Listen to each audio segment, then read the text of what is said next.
দুপুরে খাওয়ার থালিতে লঙ্কা পেঁয়াজ লেবু না থাকলে যেন মনে হয় খাওয়াটা ঠিক জমে না। তার সাথে মুসুর ডাল হলে তো আর কথাই নেই।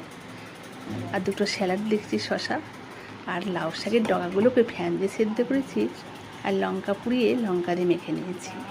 এখানে গোল গোল আলু ভাজা করে নিয়েছি আর চাল কুমড়োর ডাল মাছ ফোড়ন দিয়ে শুকনো লঙ্কা দিয়ে আদা জিরে বাটা দিয়ে করেছি আর মোচার ঘন্ট ছোলা দিয়ে হাঁসের ডিমের কারি করেছি বন্ধুরা। আর করেছি ইলিশ মাছের মাথা দিয়ে কচুর শাক।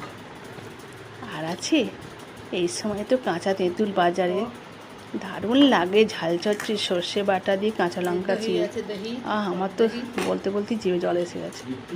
আর টক দই আর এক গ্লাস জল। বাঙালিদের এর থেকে আর কি মেনু চাই যে স্বাদ পূরণ হবে না? বন্ধুরা, ভালো লাগলে একটা কমেন্ট শেয়ার করে দিও। আল্লাহ।